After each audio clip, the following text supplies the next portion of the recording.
Your thoughts are intimately connected with your breath.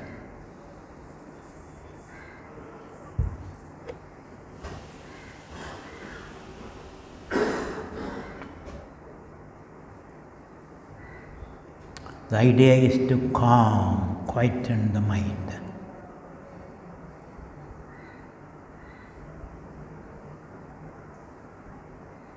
A mind which is agitated,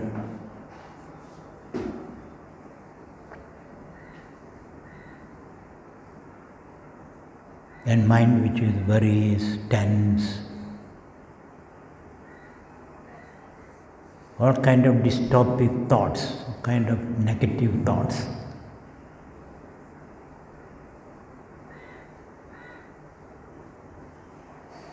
That mind has to calm down. Maybe by believing in God, trusting in God. In God's watch, everything will be fine.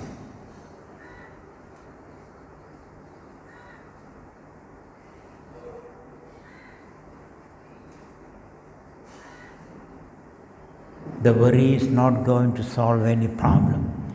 H.H.Sw.Bodhananda. Our worry has no foundation, no reason, irrational worries.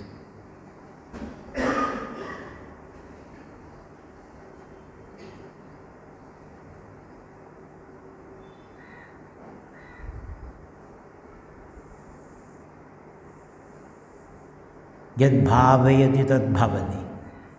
We keep on worrying and entertaining negative thoughts. There's every possibility those thoughts will manifest our experiences.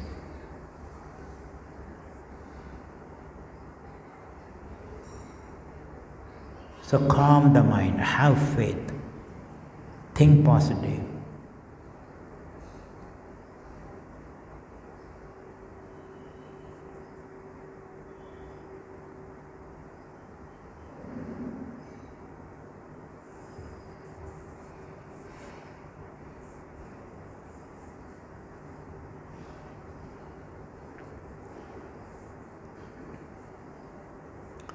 So the quiet mind is not the ultimate destination. The ultimate destination is using that quiet mind to realize your blissful self.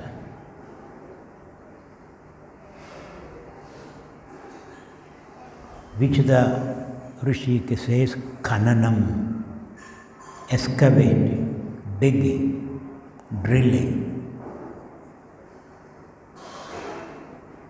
The self is covered by our attachment to the physical body, the mental body, the ego.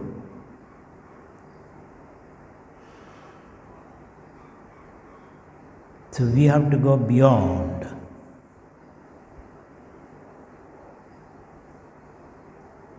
Meaning we have to give up our attachment. That I am the body attitude has to go and replace it with I have a body.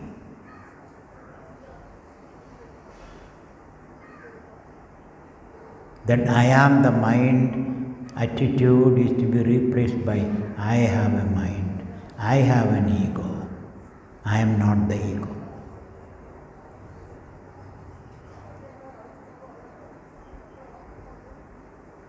This is the meaning of digging, excavation, or drilling. Khananam.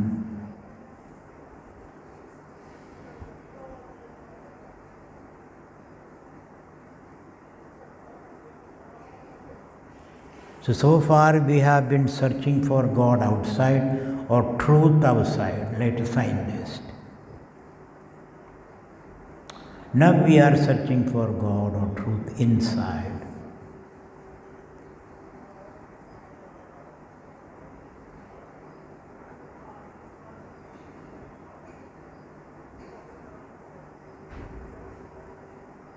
Outside is flat and have no dimension, no interiority.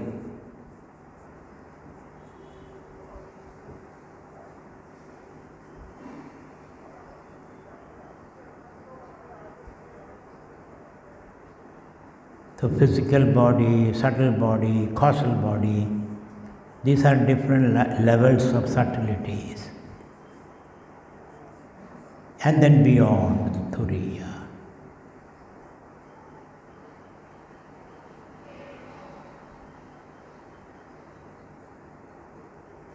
So thus we are deepening and widening our awareness, which is caught up in the web of the body.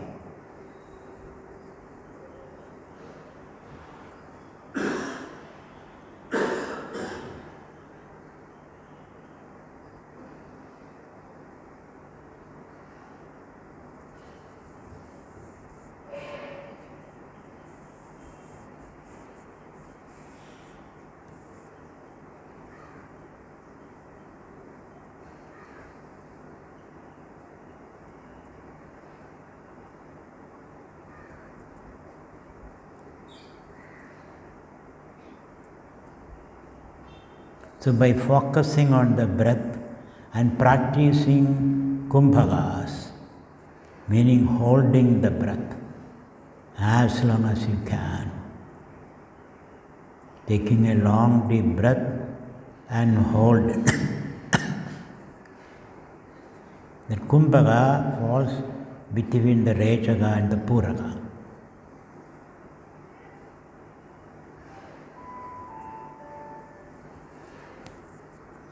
That space between rechaga and puraga,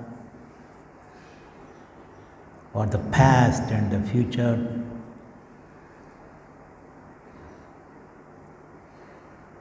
or between two thoughts, or between two homes, that space is a very creative space.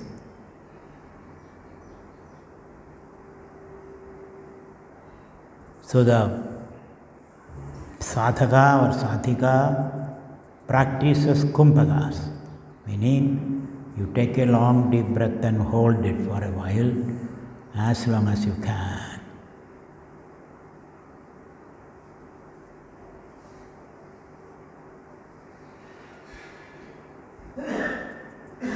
And whenever you feel exhausted, tired, bored, you can practice this kumbhagas.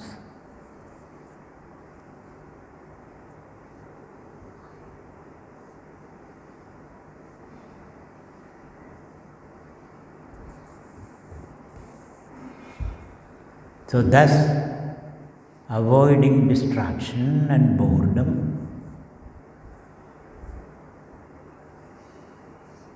keeping the mind alert and quiet,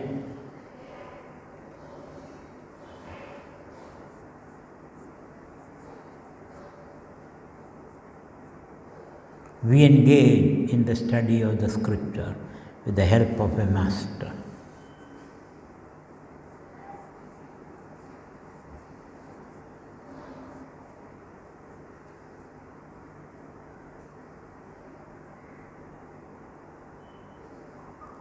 So we are in that stage of Shravana, Manana, Nididhyasana. Shravana to remove spiritual ignorance, self-ignorance. Manana to remove all the doubts. And Nididhyasana to recraft ourselves, to burst all the habits.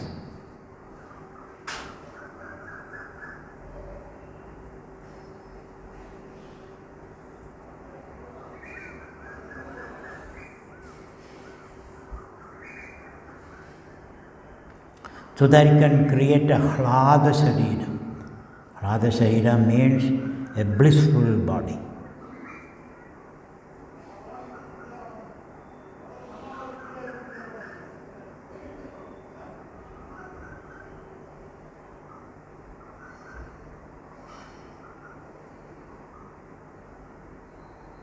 From the dukkha shariram, the painful body, you can create a blissful body.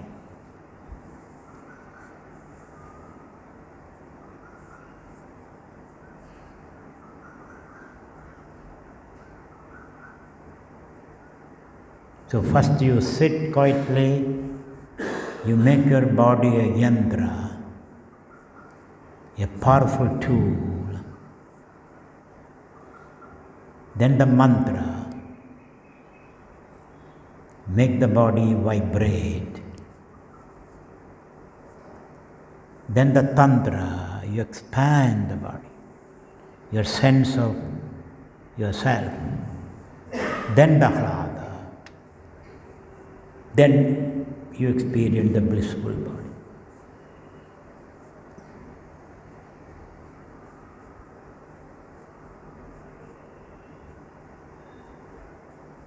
We know the body, mind, ego complex is made up of Panchabhutas. Panchabhutas are nothing but the Trigunas. Trigunas are nothing but anicca, sankalpa in consciousness. Sankalpa matrena.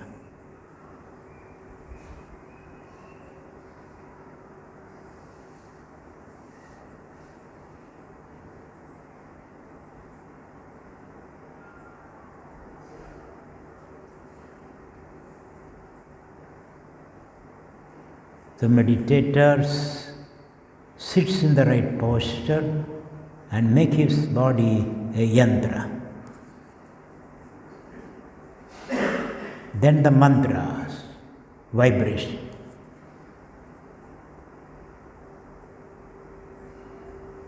Mantramayam mana. Then tantra, your consciousness expands and deepens.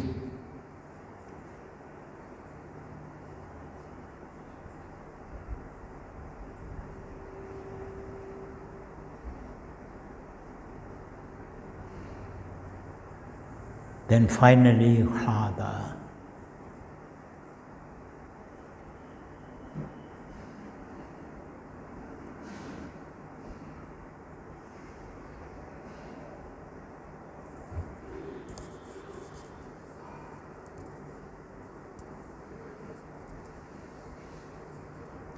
So in the mantra to the tantra and the hlada state, we need the help of the teacher, Guru, and the Shastra.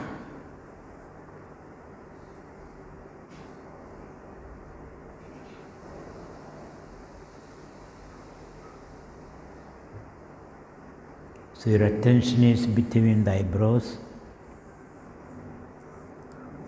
Your mind is calm and quiet. Your body is still, your breath is deep.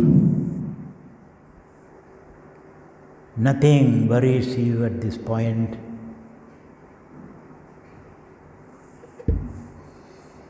You have surrendered everything at the feet of the Guru and Ishvara.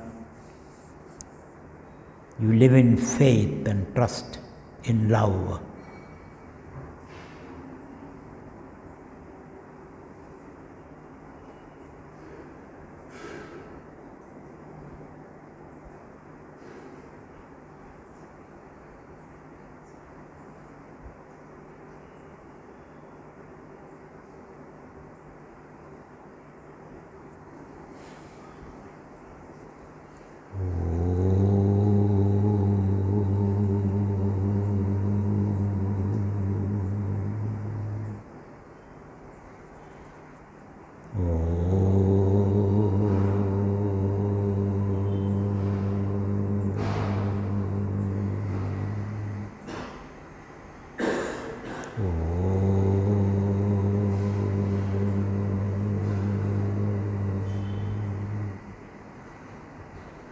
Shanti, Shanti, Shanti. Harihi Om Shri Gurubhyo Namaha. Harihi Om. Now open your eyes.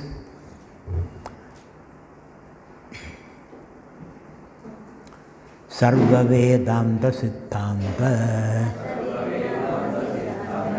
Gocharam Tamagocharam Govindam Paramanandam Sat सद्गुरुं प्रणतोऽस्म्यहम् जन्तूनां नरजन्मदुर्लभमतः पुंस्त्वं ततो विप्रता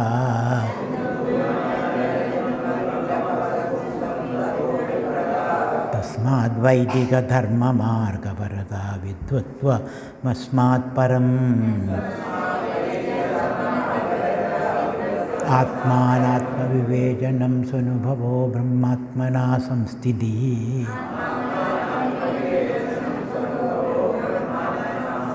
मुक्तिर्नो शतकोटिजन्मसुकृते पुण्यैर्विना लभ्यते दुर्लभं त्रयमेवैतत् दैवानुग्ररहेतुकम् मनुष्यत्वं मुमुक्षुत्वं महापुरुषसंश्रयः उद्धरेदात्मनात्मानं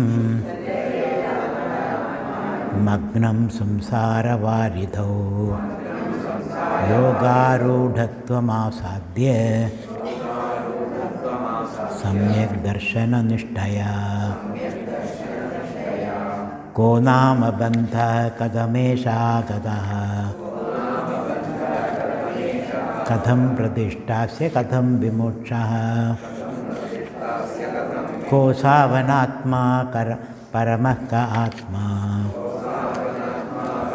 तयोर्विवेकः कथमेतदुच्यताम्.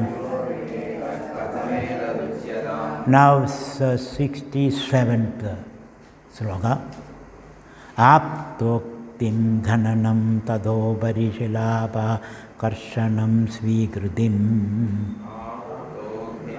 67th sloka. आप्तोक्तिं घननं तदोपरिशिलापकर्षणं स्वीकृतिम्.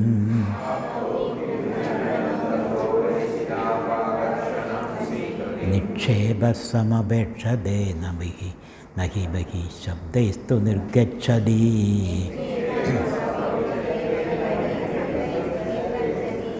तद्वद्ब्रह्मविदोपदेशमननध्यानादिभिर्लभ्यते.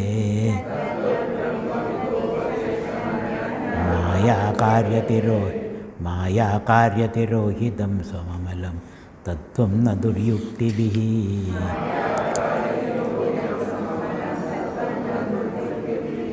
It is not yukti but sadhana. One has to do sadhana. You have to undergo the body, mind, ego change, transformation. That's called sadhana.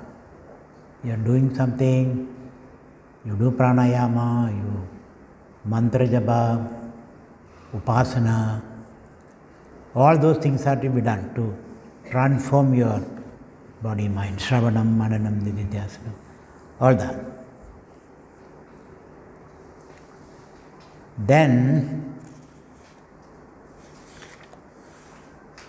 okay, let's read this 60. We covered along this so many slokas. 73, I think we reached up to there. No, not yet, 71, okay. Moksha, 71, okay. मोक्षस्य हेतु प्रथमो निगद्यते वैराग्यमत्यन्तमनित्यवस्तुषु तदशमश्चाभितमस्ति दीक्षा न्यासप्रसक्ताखिलकर्मणां वृषम् तदश्रुतिस्तन्मननं सतत्व ध्यानं चिरं नित्यनिरन्तरं मुनेः ततो विकल्पं परमेत्य विद्वान् इहैव निर्वाणसुखं समृच्छति. Once again, मोक्षस्य हेतु प्रथमो निगद्यते वैराग्यमत्यन्तमनित्यवस्तुषु तदशमश्चाभिदमस्ति दीक्षा न्यासप्रसक्ताखिलकर्मणां वृषम् tadashudis tanmananam satatva dhyanam chiram nitya nirandaram mune tado vikalpam paramitya vidwan ihaiva nirvana sukham samrichadi. A lion in the forest, it goes on a particular track, maybe hunting, maybe just moving around.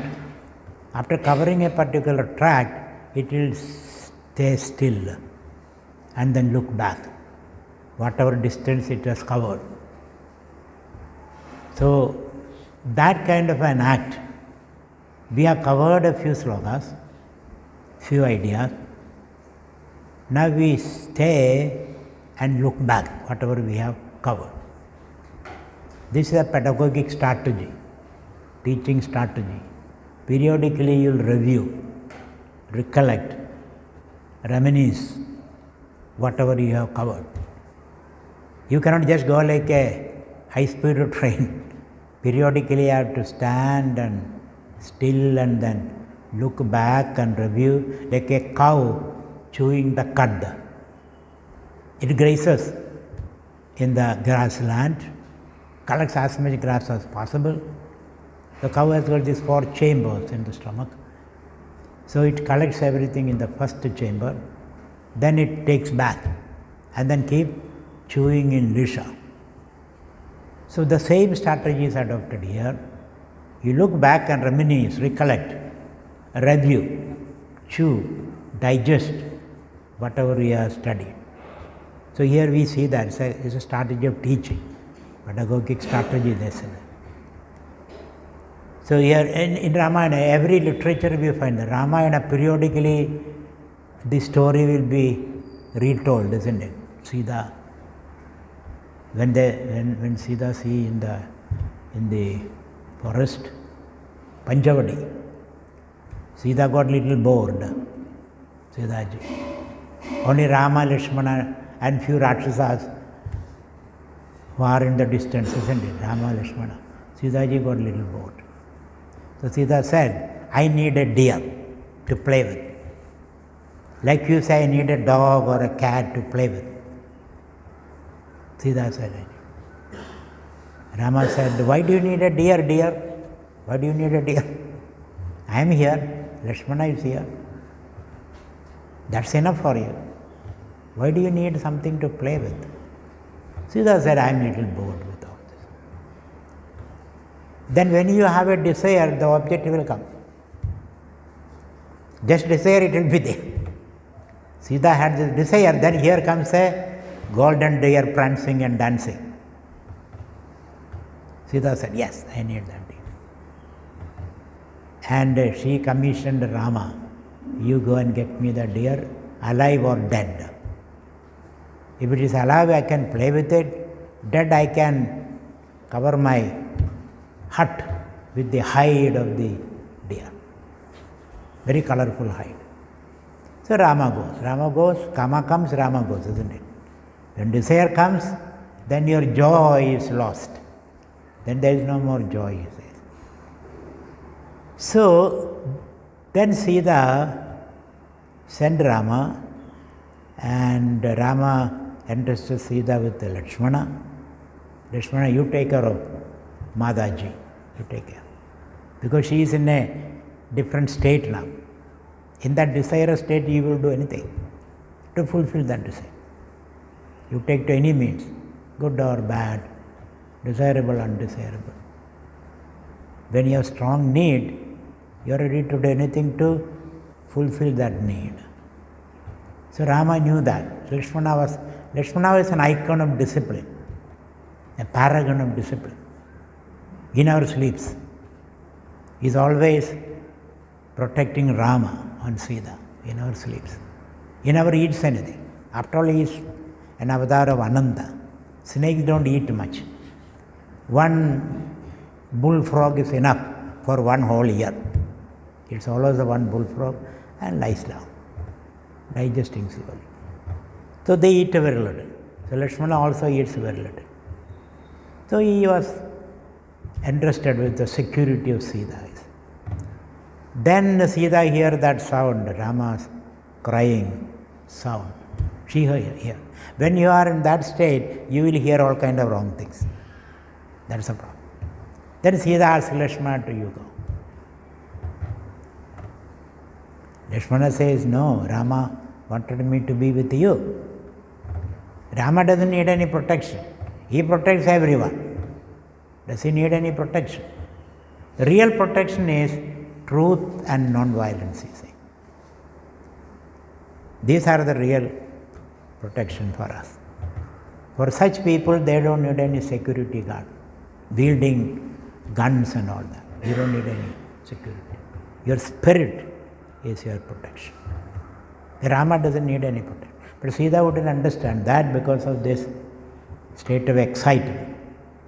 Then she scolds Lakshmana, abuses Lakshmana. Lakshmana has to leave.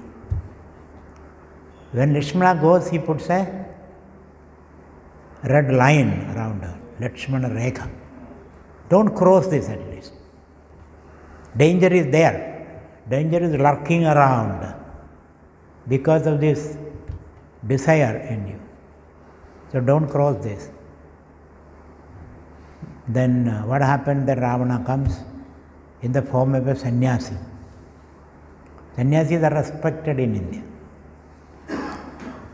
Sannyasi may have a very bad pedigree, but doesn't matter. Once you wear the clothes and the Rudrakshamala and splash your forehead with the ashes and remove the hair, then you are a sannyasi.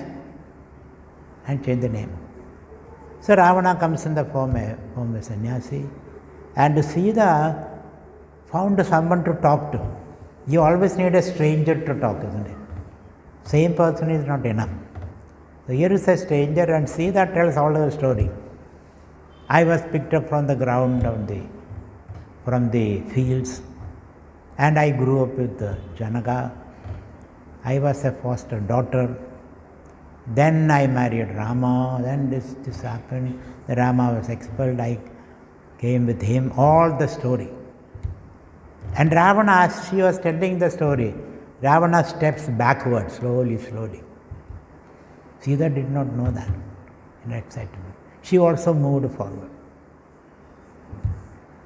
Then she crossed the Lakshmana Raga, and Ravana grabs her, puts her in the aeroplane, his private jet, and he goes away.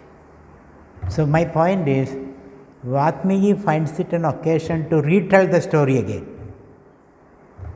So periodically, the story is being told again and again and again. That's a pedagogic strategy to reminisce or remember or recall, retell the story. So here also you find the same thing.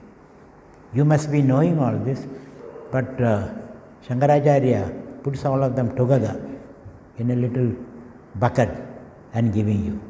Let's read it once again. Mokshasya hedu pradhamo nikadyade vairagyam atyantam anitya vastushu tadasyamaschavidamasti diksha Nyasa prasakta akhila karmanam brisham tadasudistan mananam sadatva dhyanam chiram nitya nirandaram mune tado vikalpam parametya vidwan ihaiva nirvana sukham samruchadi. Last word, nirvana sukham, that's our destination. Nirvana Sukham, the joy that you experience when you go beyond the mind, beyond the times. When the mind is calm, you are able to experience the depth of the mind, the root of the mind. Mind is a monkey mind, very difficult to tame. So you have to go beyond the mind. When you go beyond the mind, mind will behave. So, Nirvana Sukham, Nirvana means going beyond. going beyond the mind, observing the mind, or blowing up the mind. Some people give the meaning blow up the mind. You don't have to blow up the mind. You have to only distance yourself from the mind. You don't have to blow up the house to kill the rat. You don't have to do that. That's too much, isn't it? That's overreaction. You can put some smoke and then the rat will come out. So you don't have to blow up the mind. You have to only distance, put the mind in its place. That's all what you have to do. Put the mind in its place. You have a place, you have a duty, you have certain function, but don't step out of the line, you say. That's a line. Beyond that, you should not cross. So that way. So Nirvana Sukham. Brahma Nirvanam, Bhagavad Gita. Brahma Nirvanam. Brahma Nirvana means you go beyond the mind and then realize Brahman. Brahma Nirvana. Samrichadi. You attain that Brahman. So these are the steps. There are 8 steps. Or maybe 10 steps. We'll see how many steps are there. There are many steps that you have to climb to reach the mountain peak of Nirvanam, Moksham, freedom. So Nirvana, Moksha, Samadhi, Kaivalyam, all these mean the same thing. So Moksha, Nirvana, both words are used. Moksha is the first word. Mokshasya hedu, the cause of moksha, or how do you reach moksha? These are the steps. Prathamaha nigadyade. This is the first step. Vairagyam. You heard it several times, isn't it? You heard it several times. It being repeated. Vairagyam. Because this is the most difficult thing, to detach. Detach from your children, your spouse, your wealth, your reputation, your body, very difficult. Detach and observe. So first is Vairagyam. Vairagyam means you don't see happiness in this object. Vairagyam. Atyanta Vairagyam. Extreme Vairagya is necessary. Not haphazard or half-minded Vairagya. Real Vairagya. Because all these things are changing. They have no stuff or substance. They are fluff and a flow and a bluff also. Let me put it that way. The world is a big bluff, you say. The bluff for a fluff. There is nothing, no substance. It looks, all that glitters is not God. He looked good from far, but he was far from good. I realized. So this way, certain detached attitude, Vairagyam Atyandam, Anitya Vastushu. Anitya Vastu is ever-changing objects. Don't hold on to it. Don't fall into the flow. Then you will be flowed down all the way. So be on the bank and look at the flow or the march of events. This melancholic march of events. Just watch it. Anitya Vastushu. Tadaha, thereafter practice Shama. Shama. Dhamma, then Dhamma. Shamaschabi Dhamma. Tidiksha, we have seen all this. Tidiksha. Nyasam. Prasakta khila karmana. That is another thing. Prasakta, that is the binding karmas. Karmas which has binding, you have to renounce that. You do only karma which is liberating. A karma through which you can express yourself. Not suppressing karma. Meaning something which is in tune with your nature. Do such karma. Otherwise don't do it. If it is too much botheration, then don't do it. Somebody else will do it. So prasakta akhila karmana. The karmas which is binding, which you feel oppressing, which is not in tune with your nature, those karmas have to be given up. Prasakta akhila karmanam brusam nyasam.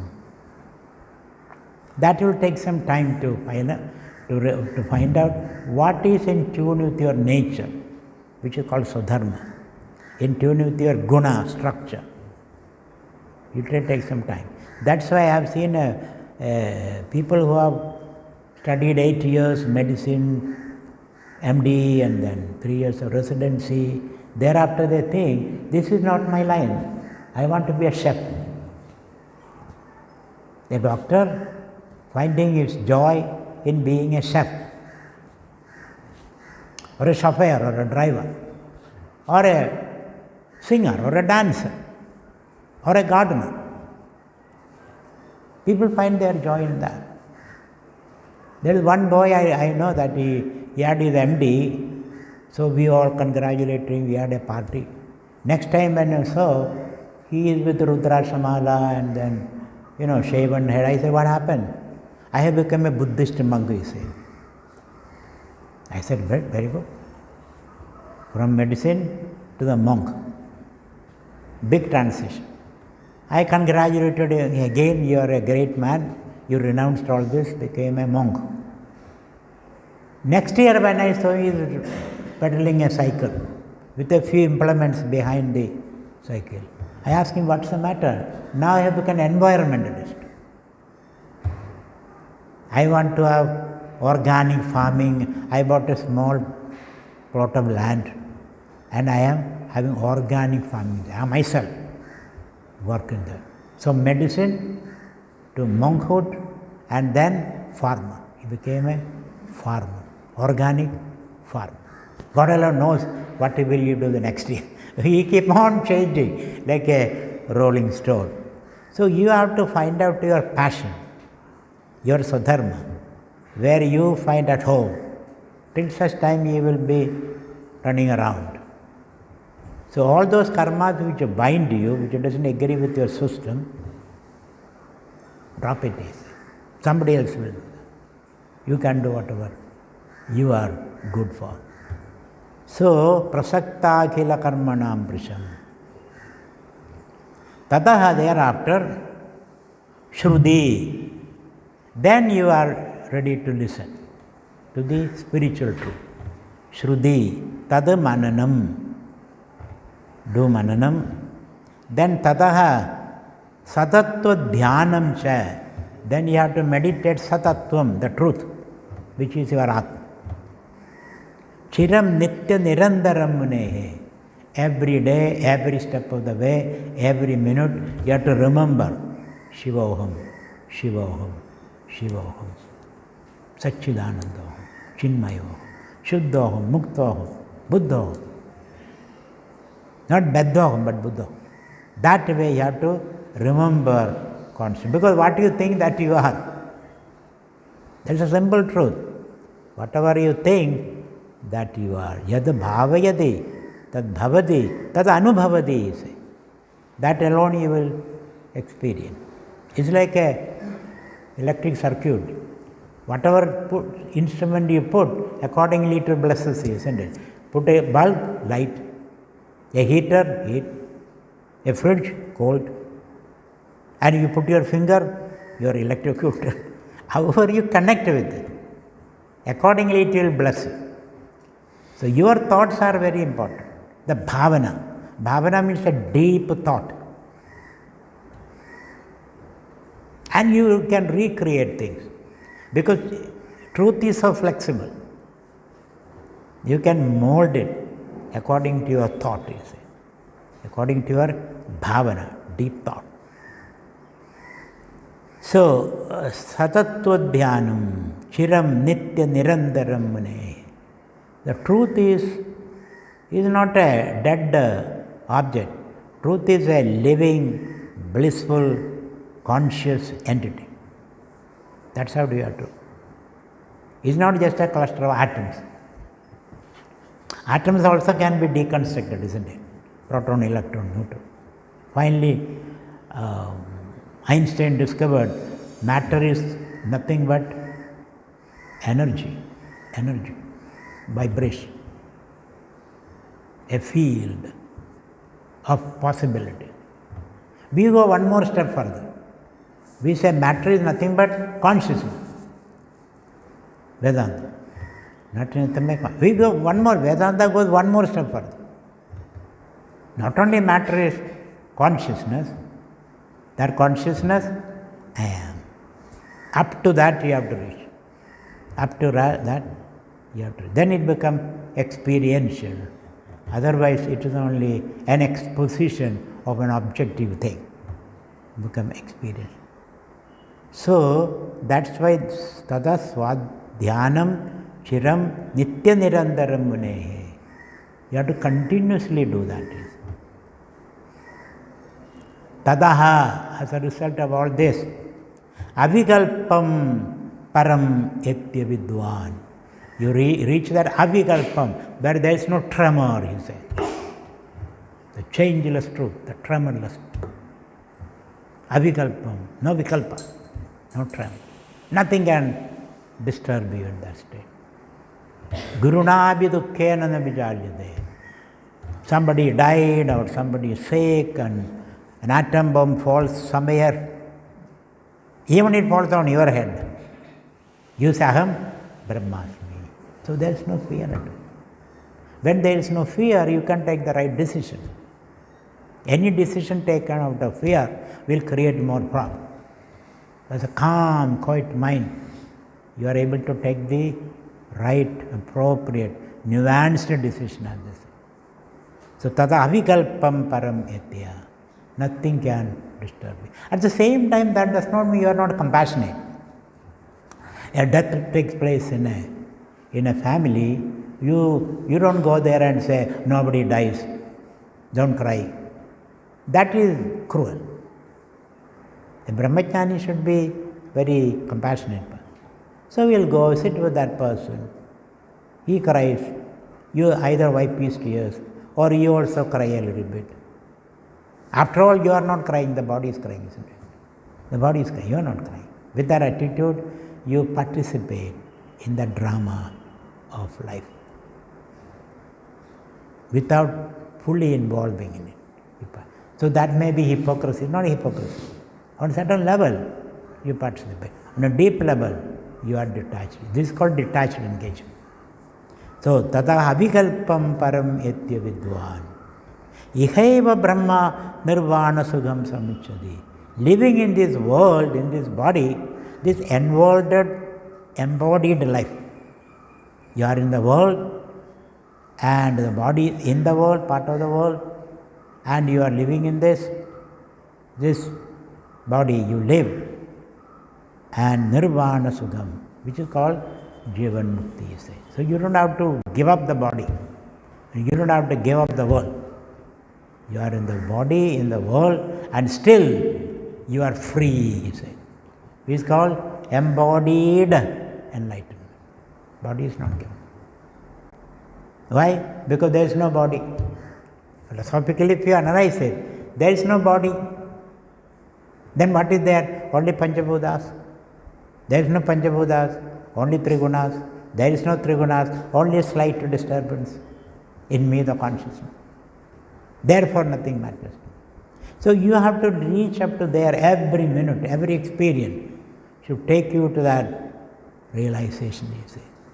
You already know that. So every experience will bring that realization. Yatra yatra mano yadi, tatra tatra samadhaya. Tado vikalpam parametya vidwan, ikhaiva nirvana sukham samrichadi. You gain that nirvana sukha, the joy of transcendence, you say, the joy of inclusion. This is an inclusive transcendence. You experience that joy. Continuing, let's read it once again. Mokshasya hedu pradhamo nigadyade vairagyam atyantam anitya vastushu tadasyamaschavidamasti diksha nyasa prasakta akhila karmanam bhrisham tadasudistan mananam sadatva dhyanam chiram nitya nirandaram mune tado vikalpam parametya vidwan ikhaiva nirvana sukham samrichadi. So a wise person, they don't think of death, they don't die. Najayade mriyadeva kadajit nayam bhutta bhavida vana bhuyaha jo nitya shashvadoyam purana nahanyade hanyamane sharire. You don't die. The body disintegrates. The body disintegrates. A car is totaled. You are driving a car and you hit a wall. The car is totaled. But somehow or other you escaped. Isn't it? So you are there. You are safe. Car is gone. Similarly, the body disintegrates. And the body, the three bodies are Sthula, Sushma, Karna, Sharira. The death of the body, death of the mind is not your death. So therefore, will you die? No. Are you born? No. If I am not born but I am here, the body is body. The body is. So they are like a space in a pot. When you make a pot, the space inside the pot is called pot space. Pot space. When you break the pot, what happened to the space? Nothing happened. Nothing happened to the space. The space is there. So therefore, we have to repeat this. This is counterintuitive, counterfactual thinking. That at this point I feel I am a mortal, all are mortal. Socrates, all men are mortal. Socrates is a man, he also is mortal. That's kind of linear logic. I have to convince myself. I am not a mortal, I am immortal. I don't die.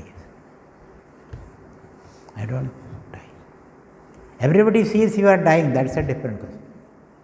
My conviction is, I don't die because I was not born. Therefore, why I was not born? Because I have always existed. The always existing cannot be idanim jada. Now he is born, is not possible. So don't have your birthday parties and all that. No birthday party. No death ceremony. You celebrate your parents' death or your death. Celebrate. That's why I find in Kerala and all that, the 16th day, elaborate party. Palpaisam, then Adapradhavan and all kind of things. When I was a child, my grandma died and I was so sad, and then 16th day they are celebrating with a big party. I couldn't believe that. How is that possible? You are celebrating. That's the culture. The culture is nobody dies. Nobody dies. So if the body disintegrates, they will get a new body. Therefore celebrate. When you move from an old house to a new house, don't you have a party? Don't you do that? I am moving into a new house. Or you wear a new set of garments, don't you show it to people? It is a matter of celebration, you say. Death is a matter of celebration. So I don't die at all. Na jayade mriyadeva kadaj. Just convince yourself.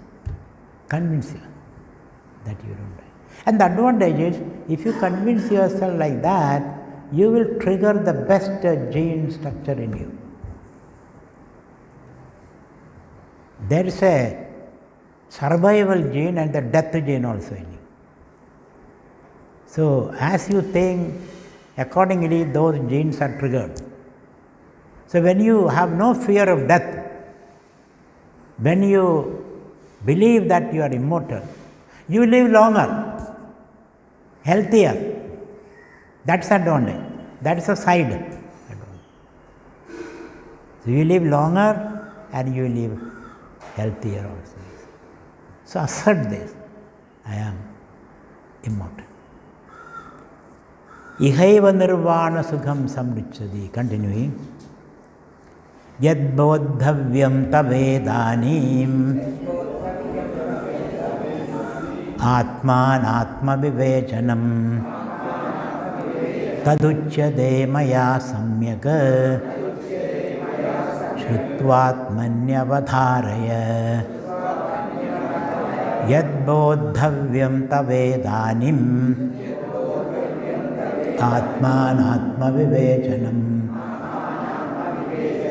taduchyade maya samyaka shuttvatmanyavadharaya.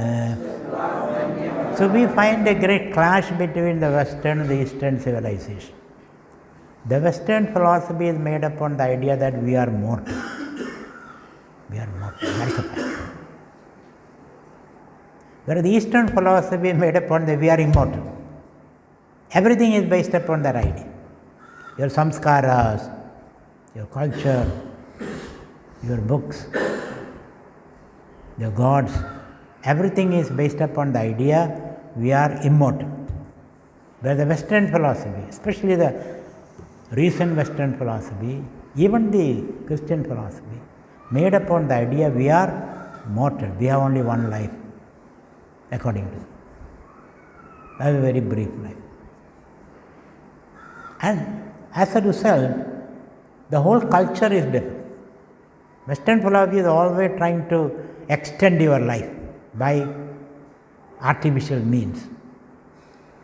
We are happy to drop the body, you say, whenever it comes. So our approach to life is totally different. So continuing here, the Rishi says, Yada bodhavyam, whatever is to be known, bodhavyam, idanim, tava idanim, atmanatma vivejana. So what is to be known, what is to be practiced now? Atmanatma vivejanam. What is Atma, what is Anatma? Anatma you cannot do anything, it's not there. Atma you don't have to do anything. Therefore, don't do anything. Isn't it? Atmanatma vivejanam. So, what is Atma permanent, what is Anatma impermanent, that is all what you have to know. Impermanent, nothing is to be done. It will go. Permanent, you cannot do anything. So therefore, relax, take a breath, have a cup of tea, and look at life with the right view, samyak drishti. So, idanim atmanatma vivejanam yadu bodhavyam taduchyade. So here a elaborate description of Atma and Atma. What is Anatma? That's why what is going to say. What is Anatma? What is his nature? What is extension? What is his depth? How is it entrapping you? Anatma. So, taduchyade maya samyaka shrutva atmani avadharya. Listen to this description carefully. Don't sleep. Take a deep breath. Bhagavan says, I am going to give a detailed description of the Anatma. Take a deep breath. All of you do that. Take a deep breath so that you don't sleep. Deep breath. Deep breath and hold it. Hold it for 1 minute. A deep breath, hold it for 1 minute. Maybe 2 minutes. If not more. Atma and Atma vivejanam. Take a deep breath. Now, a lurid description of the Anatma. Anatma has got 3 dimensions. Sthula, Sushma, Karana dimension. These are your prisons. You can be imprisoned in the Sthula Sharira, Sushma Sharira, Karana Sharira. So let us now discuss what is the Sthula Sharira, gross body. Next. So Shuttva Atmani avadharya. Majjasti veda palarekta charma tugahvaye dhadu bire biranyudam padoru vaksho bhujaprishta mastagai angairubangai ubayuktametad aham mamedi pradidam shariram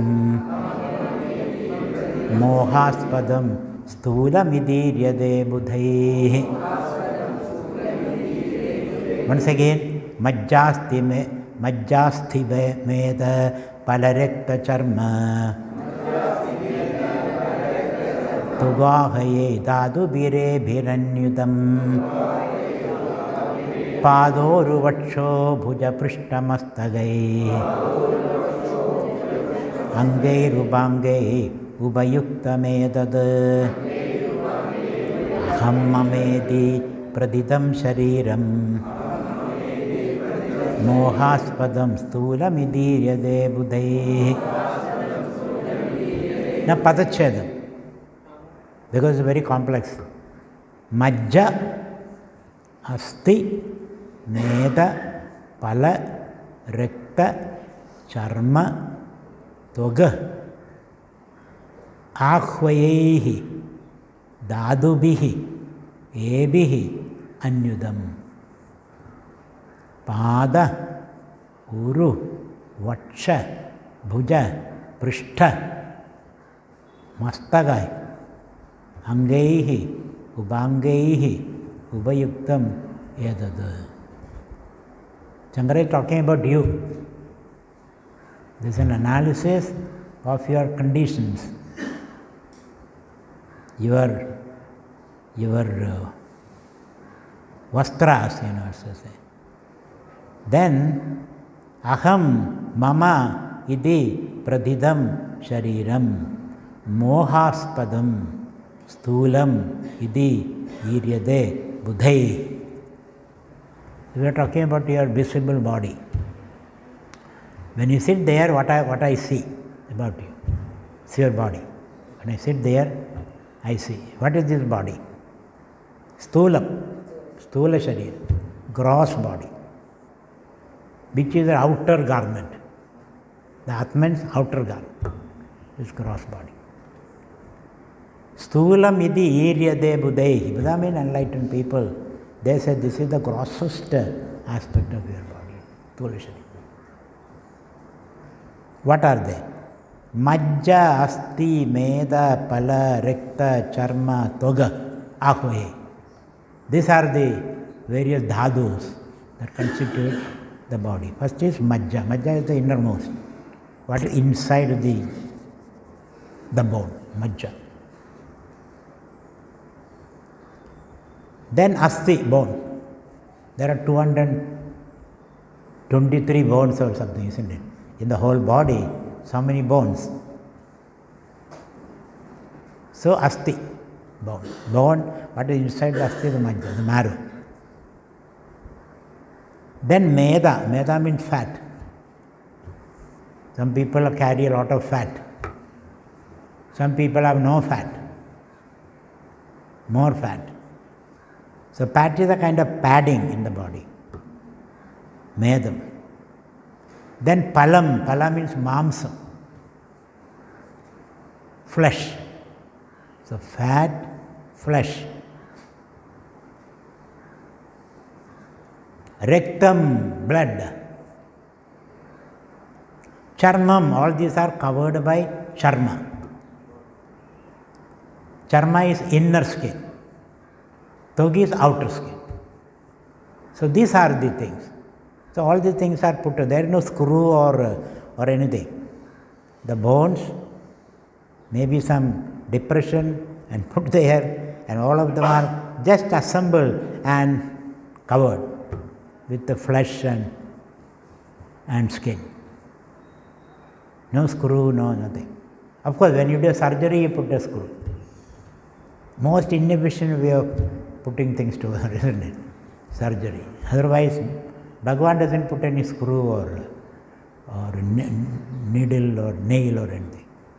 It's all just put together and then plastered with the flesh and outer paint, the body, the skin, outer skin and inner skin. That's it.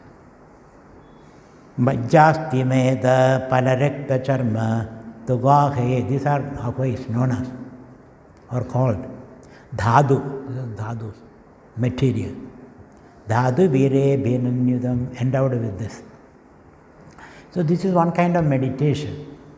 In meditation you bring the physical body into your awareness. At this point we don't think. We don't think any of those things. We take it for granted. It's a great blessing you got this. But we don't think about that. We don't feel great. So one of the meditation is you think of the body, the marrow, the bones, the blood, the flesh and the fat, and the inner and outer skin. Meditate on it. Meditate means you bring it into your awareness. Shower it or shine your awareness on them. So if you have some pain here and there, you can heal by bringing the light of awareness. That's the beauty of that. As I told you, awareness is the greatest healer. Ebhinanyudam. So this is the inner content. And another way of looking at it is your body. Padoru vaksha bhuja prishta mastagai. So padam, feet, pair of feet. Uru, thighs. Vaksham, chest. Bhujam, hands. Prishtam, back. Mastagam, head. That's angaihi, ubangaihi. Then these are the main limbs. Ubanga, fingers, toes and all that. Nose, ears. So we are meditating on this. So you have plenty to meditate, isn't it? Bring the light of awareness to shine upon these various parts of the body. This is a great gift you got. So padoru vakshaha bhujaprishta mastagai angai ubangai ubayukta medada. So these are the limbs of the body. Other the dhadus of the body. This is the physical body. The problem with the physical body is, then you say, aham, I am shariram, I am this body. Ahamidi. Mohaspadam, delusion. You take yourself to be the body, the deluded understanding. It is only an object, it is only a vehicle, but you identify with the body. This is the first identification with the body. Not only aham, sometimes mama also, my hand, my leg, my eyes, and the whole thing is me. I am. So aham, mama iti, mohaspadam. You become an object of deluded identification, he said. I am this. Shariram, that's called the shariram. Shiryamana sabhatva shariram. Sthulamidi iryade budai. This is the gross body. Every day morning you have to meditate. This physical body, made up of the dhadus and made up of the various limbs and ubangaihi and other parts of the meditation. Aham mamedi pradidam shariram mohaspadam sthulamidi iryade budhaihi. Budhaihi. Intelligent people say, this is a trap for you. Unintelligent people say, this is me. And I have no identity other than me. Let us read it once again. Majjasti meda palarekta charma tugahvaye dadu bire biranyudam padoru vaksho bhuja prishtamastage angai rubangai ubayukta medad aham mamedi pradidam shariram mohaspadam sthulamidhiryade budhaihi. So this is from the body onwards your confusion begins.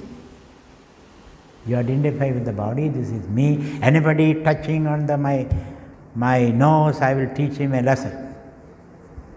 This is my nose, my private property. This is me. Don't touch me. And this is my peripersonal space. This is my private space. You cannot step into that space without my permission. This is my private property. Peripersonal space means where you can, swing your arm. That's called a peripersonal space. Nobody should be allowed without my permission. So aham mamedi pradidam shariram. This is the body. From where your problems start, you see. So what should you do? Detach. This is a body, a vehicle which I operate. It has nothing to, I don't identify with it. I have a body, but I am not the body. And on analogy, this is not your body also. This is given by your parents. They in their union create the first cell. Then the mother gave you the oxygen and food. Then you jump out of the womb. Then again your parents take care of you. The trees, you should be beholden to the trees and the grass and the sunlight. The body is made up of that. Body is made up of the food that you have eaten, isn't it? And it will become food later. Adyade H.H.Sw.Bodhananda. So what claim you make on the body? You have a claim. From one perspective. Another perspective, you created the body, you see. You created the body by your good and bad deeds.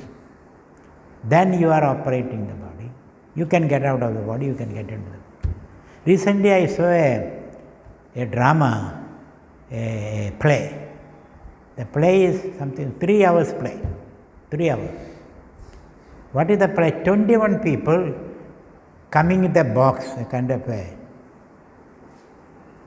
long box, open box. They are inside the box. And their food you can go through the box. And they are walking. Like the penguins, in the box. So they walked, all 21 people came to the stage with this box. And then they get out of the box. Then they get into the box. Then they disappear with the box. Then they come and put the box together. And then they jump on, they get a platform. They jump on the box and dance on the box. Then they come down. Then they use the box to hit each other. I was wondering, 3 hours, the same thing, nothing else. This is a metaphor for the body. The box is the body. When I slap you, this box is hitting each other. You get out of the box, dead. Get into the box, born. Put all the box together. A country, or a community, or a village. Then the box is disassembled. Then they disappear with the box. 3 hours, can you imagine? And people are all just watching it on their toes. What is next? What is next? There is nothing next. Same thing is repeated. But you are anxiously looking at it. This is an Iranian play. One of the Iranians directed this play. 3 hours. I thought, wow, this is something Vedantic. We all are carrying our own boxes. Sometimes we put the boxes together. Sometimes we get out of the box, get into the box. And then disappear with the box. This kind of thing. So, sthula midirya devudai. This is the sthula sharira. Nabho nabhasvat dahanambu bhumayaha. Sukshmani bhudani bhavanditani. Paraspara amshe milidana bhutva. Stulani cha stula sharira hetavaha.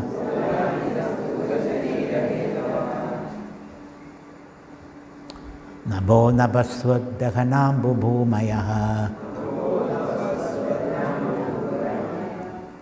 Sushmani bhutani bhavanditani. Paraspara amshe milidana bhutva. Stulani cha stula sharira hedavaha.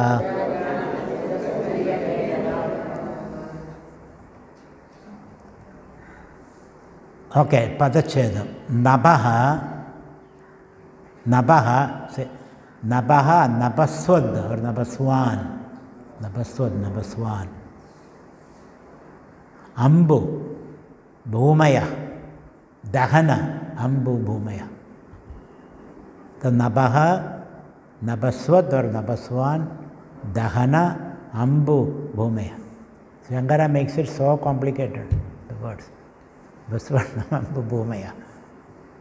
Then, Suchmani Bhudani Bhavanditani. Parasparamshe Milidani.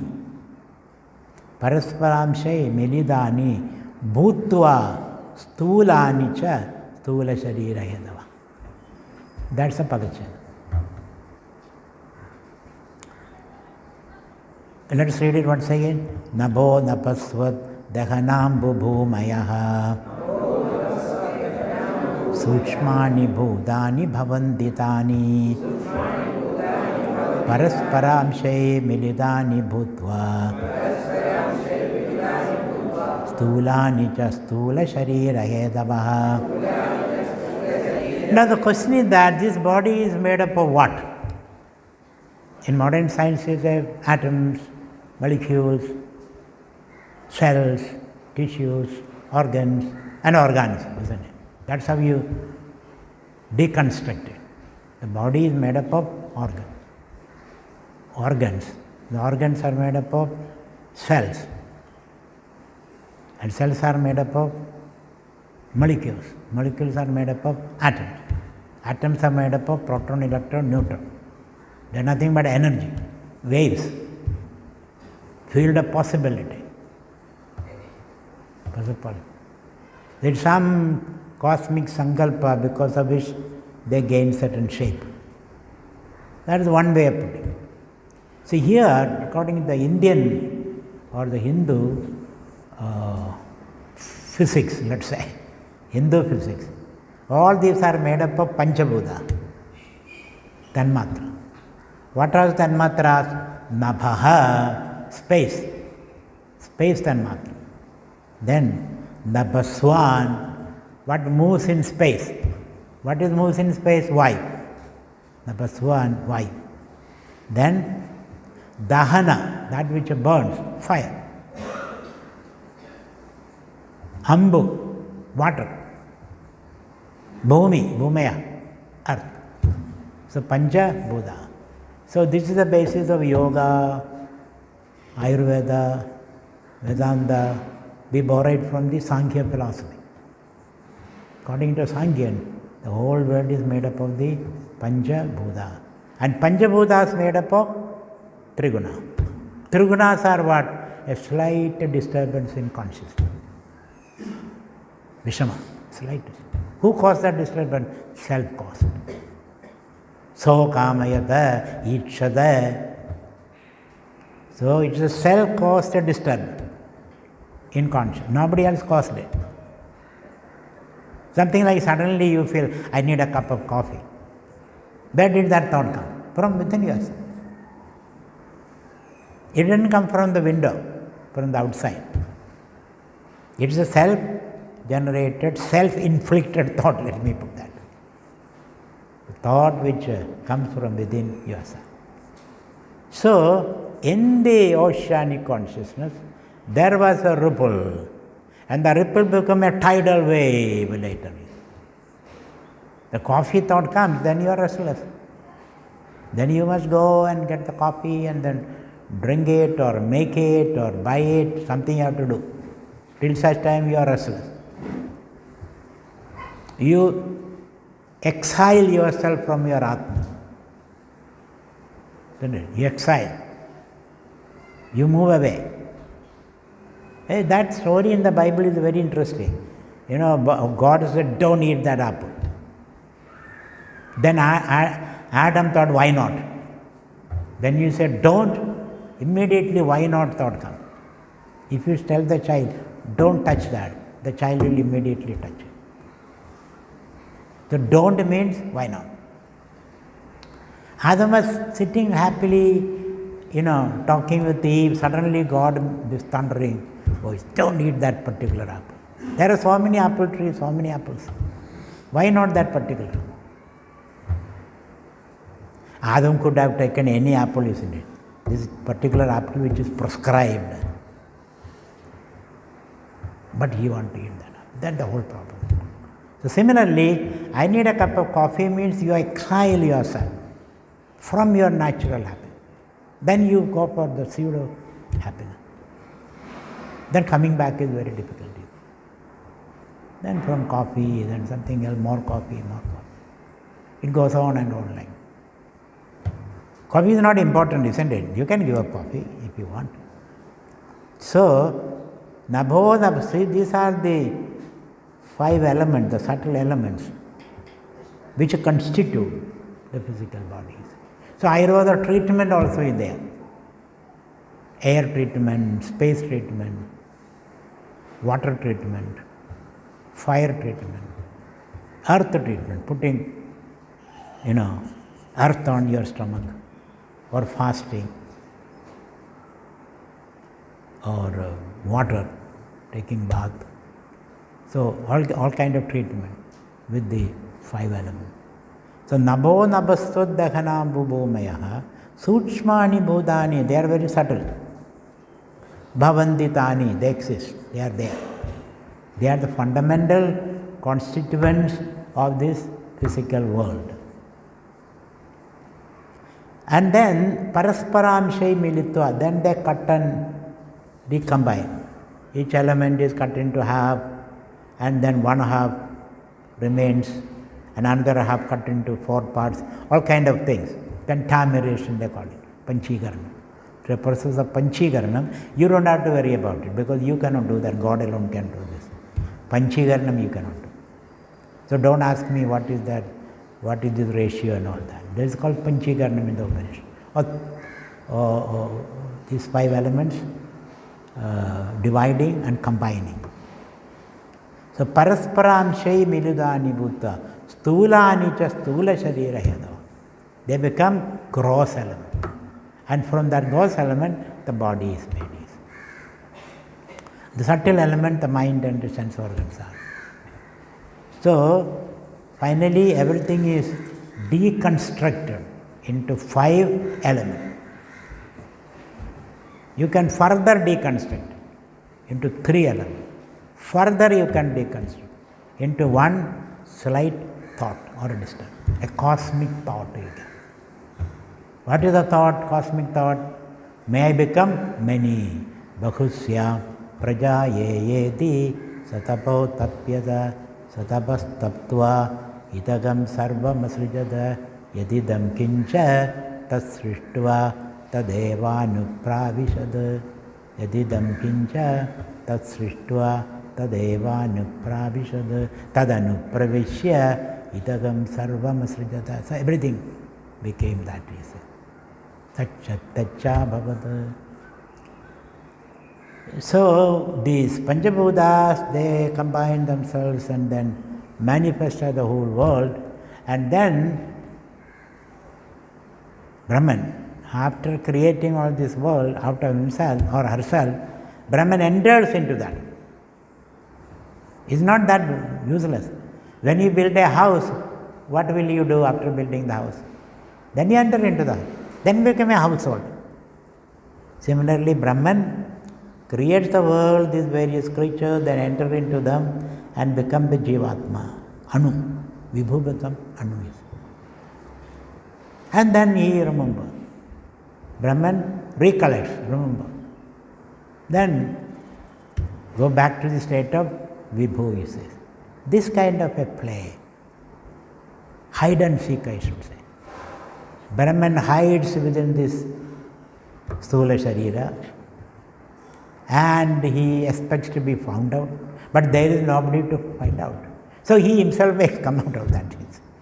Isn't it? So sometimes children, they hide behind the door, nobody is able to find them out. Everybody is searching everywhere else. And the child is bored and tired, then he will make a noise, then he will be found out. Similarly, Brahman is hiding, expecting somebody will find out. Nobody is finding out. So Brahman himself comes out of it. This is called the hide and seek. game happening. Isn't it interesting?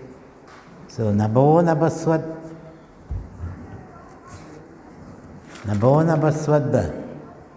Dahanambu Bhumayaha Sushmani Budani Bhavandidani Parasparamshay Milidani Bhutva Stulani Cha Stula Sharirayatava. Out of this, the Stula Sharira is made. Compound. So they are subtle, they are compound. Compound goes into the construction of the physical thing, the chair, the body, and whatever Stula things you see.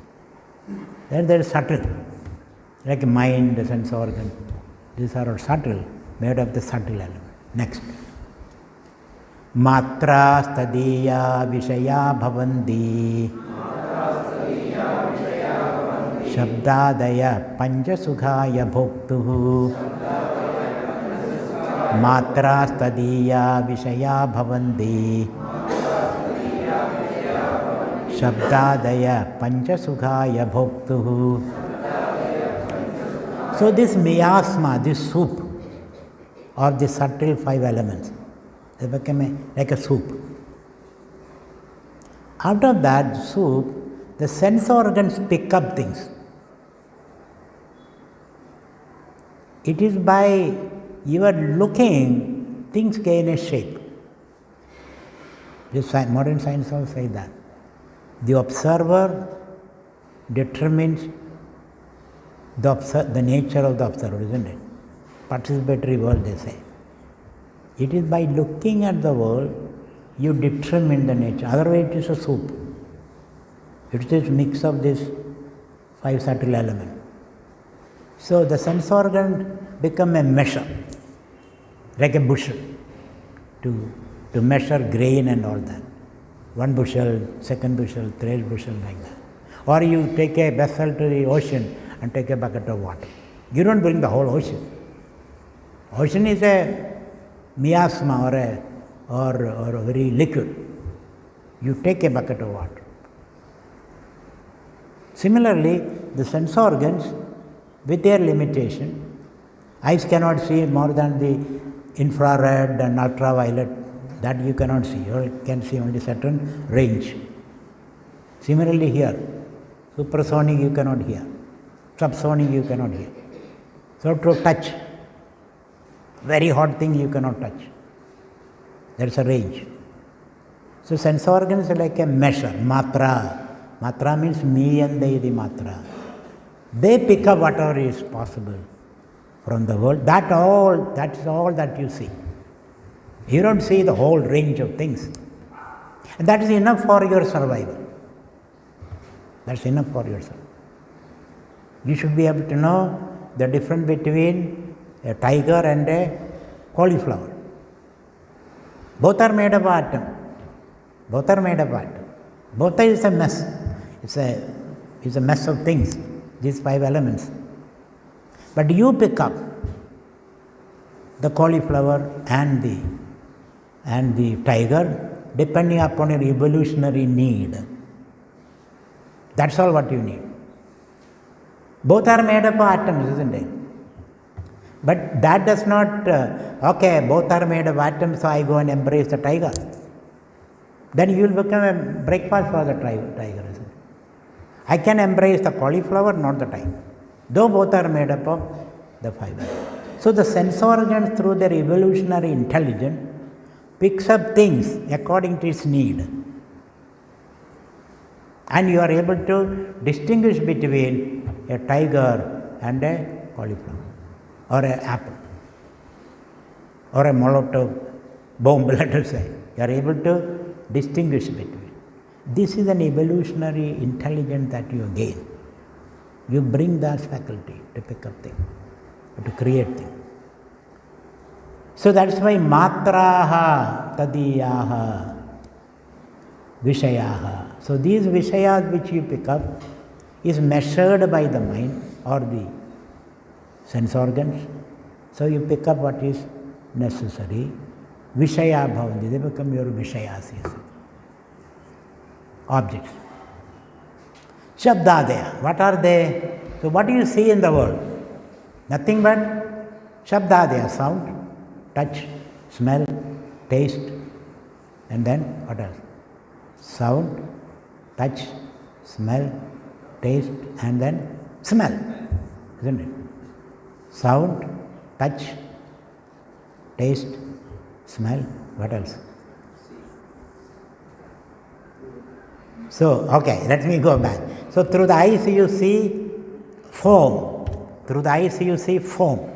Through the ears you hear sound. To the nose you smell. To the tongue you taste. To the skin you touch. So, through the five sense organs, you get five sensations. That is all in the world. Nothing else. As far as you are concerned. The rest of things, you cannot know that. Because you don't have the faculty now. There are a lot of other things. But this is all what is necessary for your survival, you say. Otherwise, your information load, you will go crazy. You don't have to know all that happens in the other person's mind, isn't it? If you come to know what your wife is thinking about you, will you be able to live in the same house? Impossible. She has many thoughts going on in her mind. She may not express all that. So, an access to the thought of the other person, there is no need. Bhagavan has put certain curtains, you don't have to. Similarly, your past, you don't have to know all the past. Only necessary things. Abhohanam, forgetfulness also is a gift from the Lord. So, Matrastadiya Vishaya Bhavandi Shabdadayaha Pancha Sughaya Bhoktuhu. So these experiences, Bhoktuhu Sughaya, for the pleasure. It helps the survival of the organs. Sukha and Dukkha also. Let me add that also. Not only always Sukha, and then therefore after Dukkha, Sughaya. Sughaya means for your enjoyment or your experience. Let me put it that way. So this is only what you experience. Nothing more. You take a bucket and bring whatever you can necessary for you. So you have access to the whole range of experiences. The yogic people, they may do a lot of practice to extend the range of their vision. So they can read somebody's mind or see what is happening behind the wall, or they are able to float over the ground, levitate, or remember the past, long lost past, or foresee the future. So they do certain practices for that. And maybe it is possible you can extend the range of your sense perception, possible. But you have to spend a lot of time on that. Some people have the natural capacity. I've seen some young girls recently, they came to the ashram in Bangalore, and she, blindfold. And they bring their own blindfold. They won't allow your blindfold to be used. So there is some trick in that, obviously. So they blindfold and they can read. They can read. If they know the language. An English paragraph they can read. Malayalam they cannot read, but they can write it. They have never written Malayalam script. I wrote in Malayalam and this girl wrote it. With much difficulty, of course. So that means she sees the design of these words. So I lost my patience. Then I put my hand out. Then she couldn't do that. So there is some trick there. I couldn't figure out what exactly the trick was, but she was able to. The young girl, maybe 7-year-old. Then I asked her, how do you do that? Oh, I have a mantra. I asked, can you tell me the mantra? No, this is secret. Then I said, I know the mantra. I just tried to play with her, Do you know the mantra? He said, I know. Then she was compelled to say the mantra because already I know. It's an ordinary mantra. So this way, there is some trick. Either she is looking through, or it is porous. But they have to touch. And then there is different colors of pencil. With this blindfold, she will pick up that particular pencil. It's a remarkable trick. There must be some trick. It can be trained. This child is trained. She was not doing it before. So these kind of things, like a magician, you may be able to do, he says, by yoga, discipline. So matrastadiya vishaya bhavanti shabdadayaha panchasukhaya bhuktu. Continuing. Ya eshu mudha vishayeshu baddhaha rago rupashena sudurdamena ayandi niryandhyata urdhamuchaihi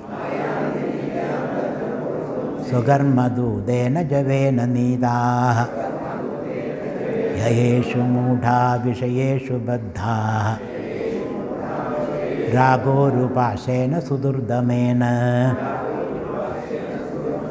ayandi niryandhyata urdhamuchaihi sugarmadudena javena nidaha. So those vishayas that you create through the limitation of sense organ, and you live amidst them, these vishayas, they are called vishayas because they elicit a desire in you. You want to possess that.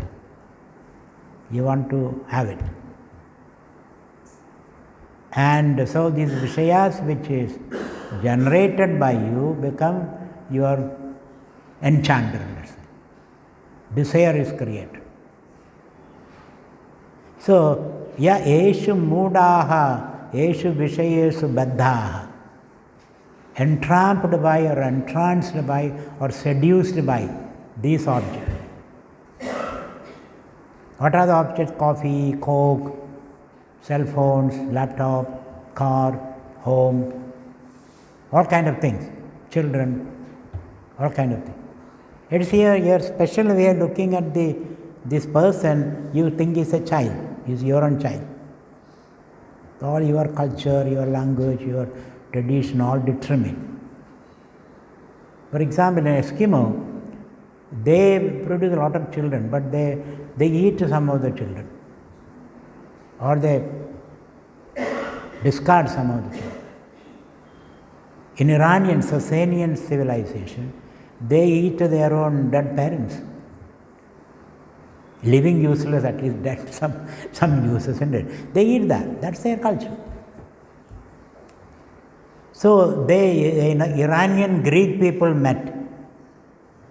Greek people said, what do you do with your dead parents? We eat them. We cook and eat them. They were shocked. How can you do that?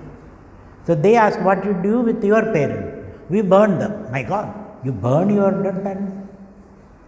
That is more cruel, isn't it? Here at least I am eating them. Look at the way you process information. Fact. Different people processing differently.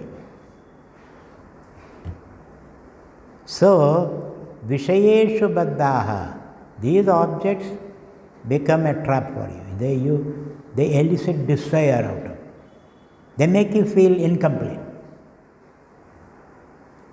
A cell phone, new cell phone in the market. Without that, you feel incomplete, isn't it? You feel less. You compare yourself. I told you those 3 girls committed suicide because cell phone was taken away from them. They jumped from the 7th floor. There is no point in living now. Why? I am my cell phone. Without cell phone, I am nobody. I am dead. That kind of an attitude. So, yeshu mudaha vishayeshu baddhaha, bound by, attracted by. Rago rupashena, what is the attraction, bondage? Raga, desire for that, attachment. Urupasha, very strong rope is it. They bind you, they throw the rope around these objects. Then you are bound like a cow. A cow is, they put the rope through the nostril and then cow cannot do anything. If you pull it, it has to come. If you put the rope around the neck, that is not that effective. Through the nose you have to. Lead by the nose, don't you say that? I was led by the nose, helplessly. So these objects put that hook on you. So, Yeshu Muda Vishayeshu. So the basic idea is that reduce your need. That's the basic idea. You don't need all this.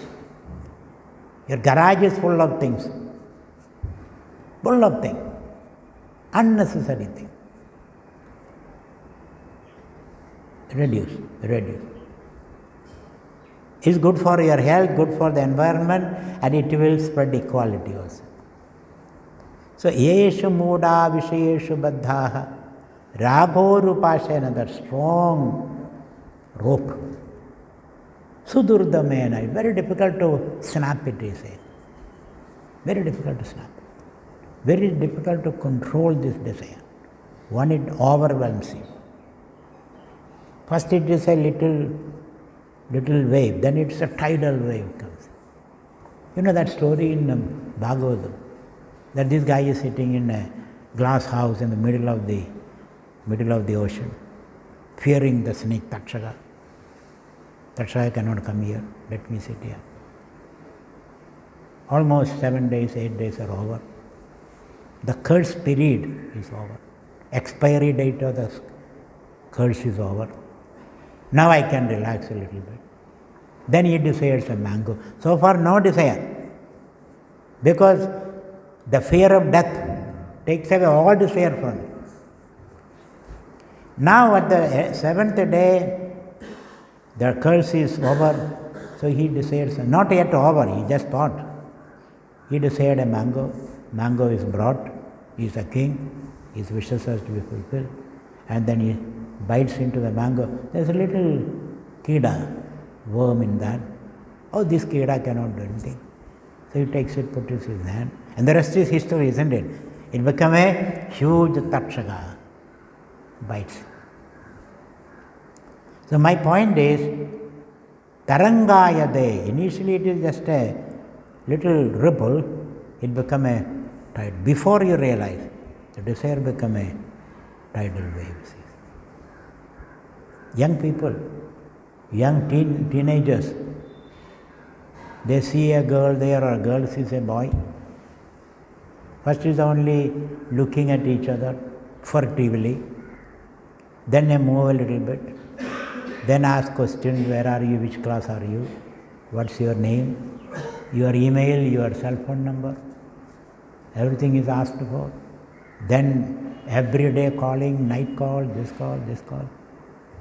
Then either girl says, get off my back. The girl says, or the boy says, or the parents put pressure. Lost interest in studies. The whole life is ruined in the process, he says. Tarangaya, it becomes like a huge wave. Similarly, anger. Similarly, jealousy. So, Vishayeshu Baddaha Ragorupashena Sudurdamena. And then you do actions like good and bad. By means fair or foul, I have to get that. Steal or loot or borrow. This day is a borrow.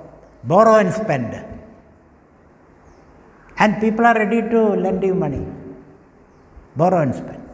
Who will pay? My children may pay, my grandchildren may.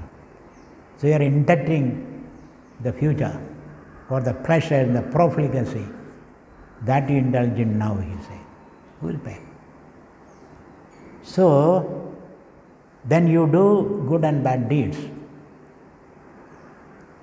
And as a result of that, you are going up and down. Urdham uchchaihi. You go up and down. Ayandi niryandi, going up and down. You are on the highway of consumption, they say. You go up and down, up and down.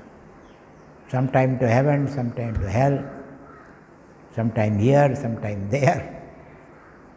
No sleep, continuous phone calls. You cannot avoid it. Phone is ringing and you helplessly reach for the phone. You cannot say, no, I don't want to take up the phone. No, that's not possible. You have to. Sleep is gone.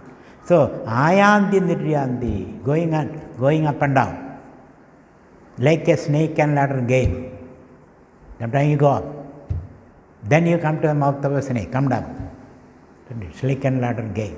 Ayanti niryanti, going up and down. Urdhamuchaihi, up and down. Swakarmadudena javena nida. So who is taking you? Your own karma, your own desire prompt activities, good and bad deeds.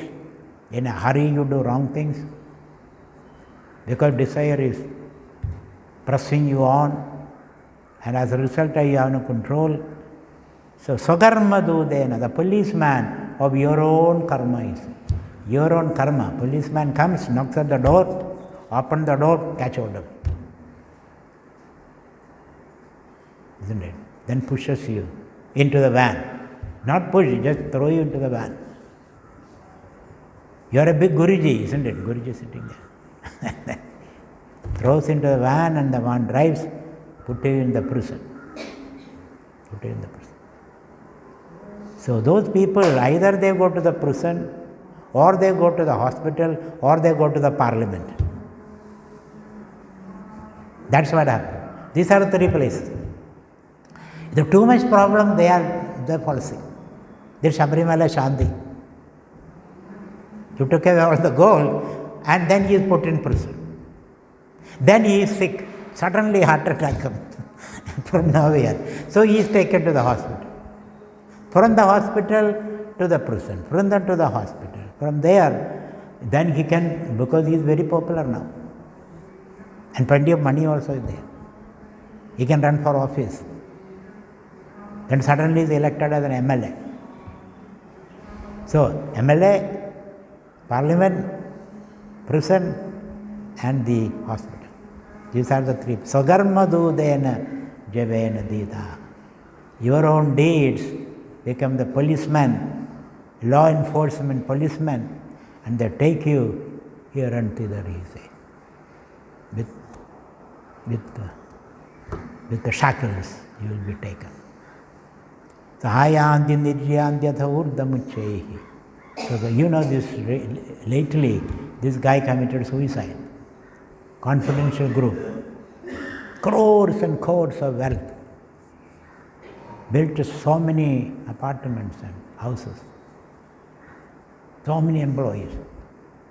Promoting so many cultural events. Donating to many ashrams. This guy. At the end of the day, he is exposed. Then he couldn't go anywhere. He had no place to go. So where will he go? He took his gun and shot. And he passed away suddenly. We don't do that, but we are on, some people are on that stage, you see. So therefore, ayanti niryanti atha urdhamuchaihi. Adha means down, urdha means up. Uchai means maybe much more upper. Uchai, or by force, you are led to these places. Swakarmadudena, your own karma, become the police. Duda means the policeman. Javena nidaha, and he will be forcing you. Javena, by force. You don't want to go, but you will be. So therefore, don't get into the trap of the Vishayas, he said. Take only what is necessary. Bhagavan says in Bhagavad Gita, Yuktahara viharasya, Yukta cheshtasya karmasu, Yukta sapana bodhasya, Yogo bhavadi dukkhaha. Otherwise, dukkha da. It gives you suffering. Now comes a very interesting portion. Shabdadi vipancha vireva pancha Panjatvamabu sugunena baddhaha Kurangamadanga padangamina Bringanara panchabiranchidakim. This is one of the famous slogan in Vivekachoodamani. Once again, Shabdadibi panchavireva pancha Panchatvamabu sagunena baddhaha Kurangamadanga padangamina Bringanara panchabiranchidakim. Pancha, you see the word pancha, Shabdadivi, Panjabi, Eva Pancha. These 5 creatures, Pancha, 5 creatures. What are those 5 creatures? Who are those? Kuranga, Madanga, Patanga, Meena, Bringa. These 5 creatures. Kuranga, Madanga, Padanga, Meena, Bringa. Kuranga means a deer. Deer. D-E-E, deer. Harina, deer. Madanga means elephant. Madanga gamanam. Madangam, elephant. Then Padanga, moth. When electric light, these moths come. Or fire, the moths come. Padanga. Meena, fish. Bringa, honeybee. So these are the 5 creatures.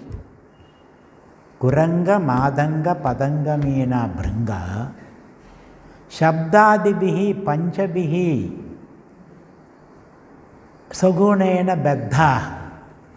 So these Shabdadi, Panchabi. What are the Shabda? Shabda, Sparsha, Rupa, Rasa, Gandha.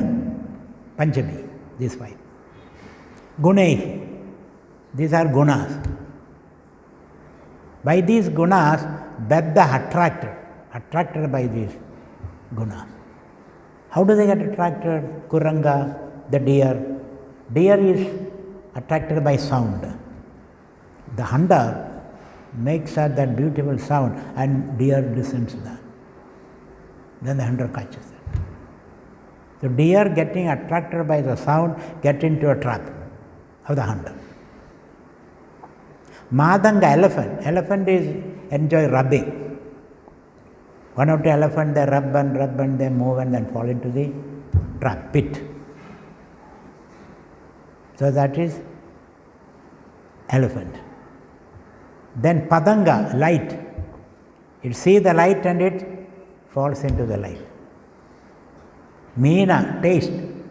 Gives on, nibbling and then finally it takes the fish or the worm and it is hooked. Meena. Bringa, honeybee. It sits in the flower, puts its proboscis, drinks the nectar and then gets intoxicated and forgets it is evening and the flower closes, it dies. It dies. It dies in his orgasmic ecstasy. It dies. So he says, Kuranga, Madanga, Padanga, Meena, Bringa, they are slaves of each sensation and they Panchatvamabuhu. Panchatvama, they go back to 5 elements. Panchatvama means they die. They die as a result of this fascination for one sense object. What about human beings? He is a slave of all the sense objects. All the sense objects. So Naraha Panjabihi Anjidaha, attracted by all the sense organs. What is his fate? Is Anjidaha Kim. What is his fate? What is our fate? These animals are only attracted by one thing.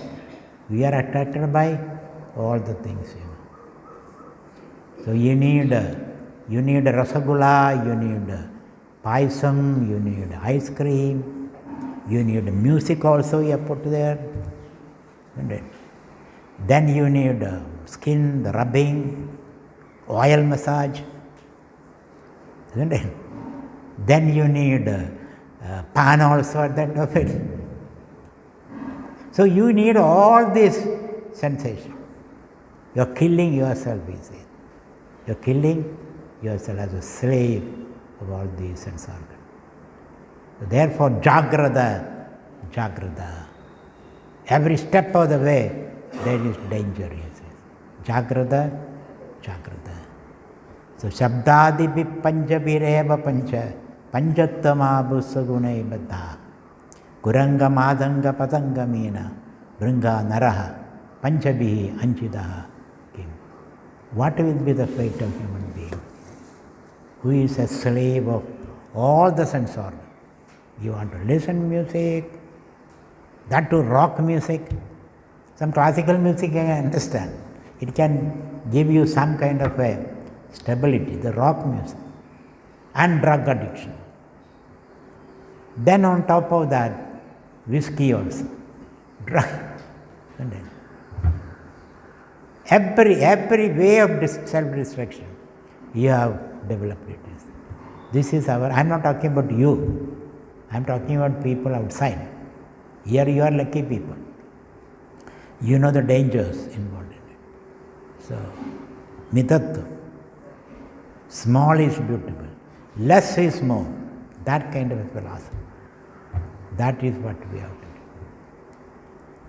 And it continues like that. Now Sushma Sharira, Karna Sharira, all things.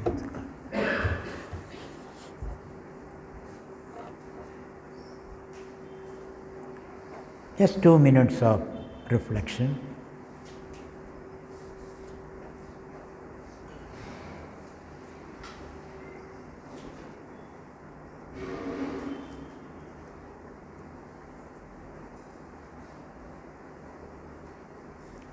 The sense organs contact sense objects. By their contact, they create sense objects from this miasma of 5 subtle elements.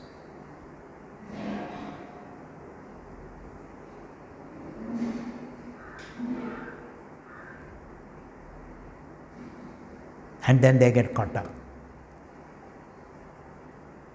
And they lose their self in the process. They get estranged, alienated from the self. We see our happiness in those objects of our own creation.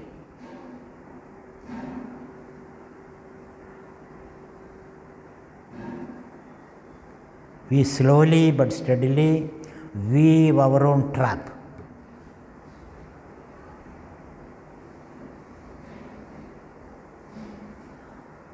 And once you are alienated, exiled from your center,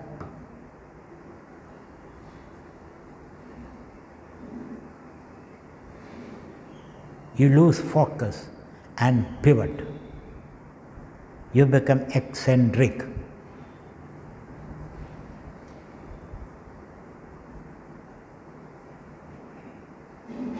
You get caught up in your own shadow, your own reflection.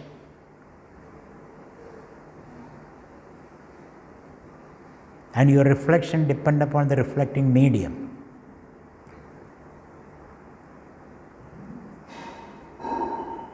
So you miss your true self and identify with the fake pseudo self.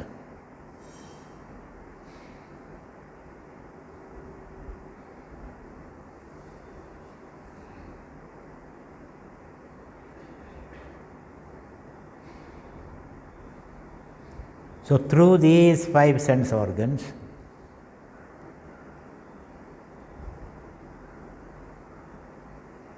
you create objects and you fall at the feet of those objects.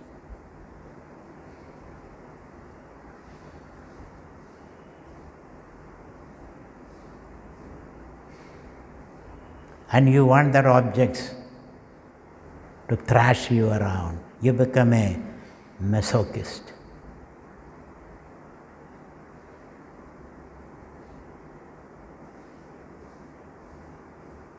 Engaging in self-flagellation.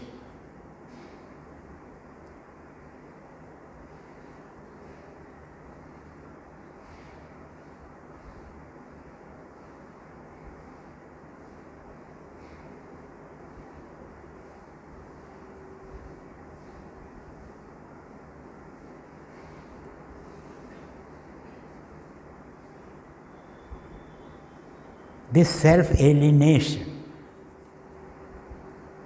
worshipping object that you have created, like Shankara says, Devanam Pashu. You make these objects your devas, and you become a sucker in the process.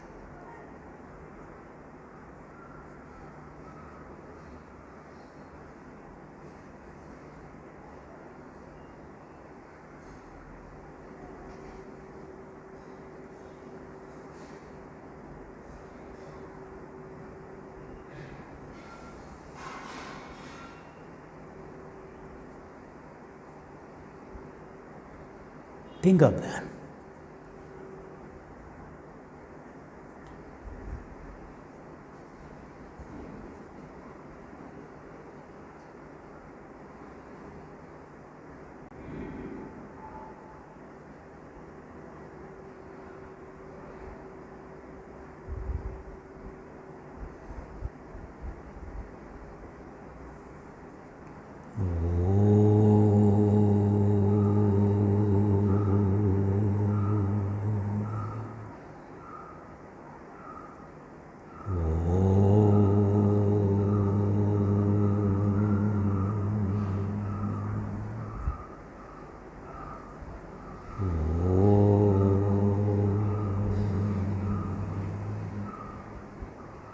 Purnamada Purnamidam Purnat Purnamudachyate Purnasya Purnamadaya Purnameva Vasishyate. Om Shanti Shanti Shanti. Harihi Om. Shri Gurubhyo Namaha. Harihi Om.